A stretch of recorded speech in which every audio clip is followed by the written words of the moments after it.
สวัสดีค่ะ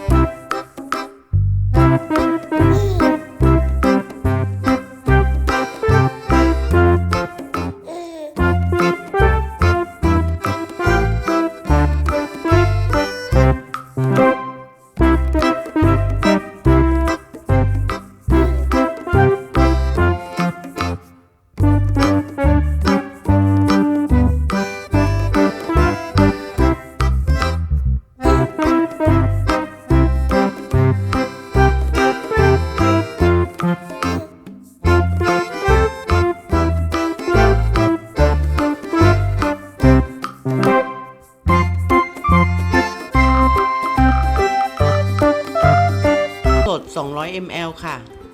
และเดี๋ยวเราจะตีส่วนผสมนี้ให้เข้ากันก่อนนะคะ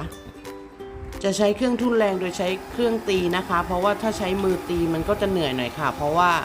สูตรนี้จะเป็นแป้ง1 กิโลค่ะ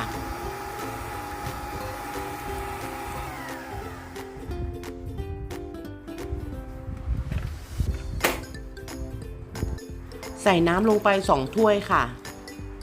ที่เห็นเราใส่ถ้วยเดียวนี้เพราะว่าตอนแรกเราลืมกดถ่ายนะคะ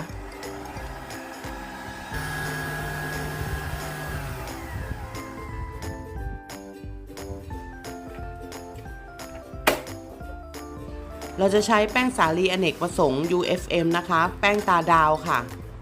ใส่ไป1 กิโลนะคะแต่ว่าเราจะทยอยใส่สัก 3-4 รอบค่ะและเมื่อนำแป้งลงแล้วเพื่อนๆเปิดสปีดต่ำก่อนนะคะเพื่อไม่ให้แป้งฟุ้งกระจายค่ะสาเหตุที่เราใช้แป้งอเนกประสงค์ก็เพราะว่าต้นทุนต่ำค่ะ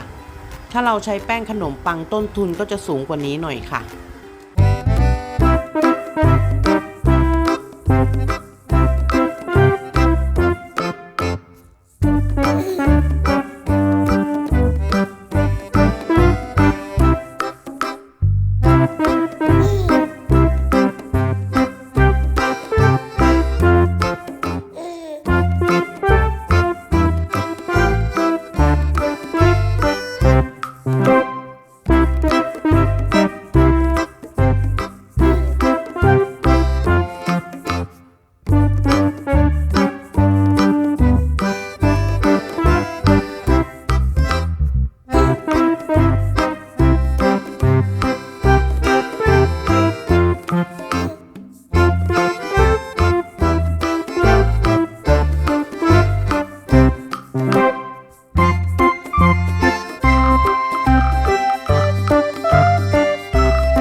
เพราะว่าเดี๋ยวตอนเรานำไส้กรอกลงไปชุบเนี่ยมันจะไม่ติดไส้กรอกค่ะต้องให้มีความหนืดนิดนึง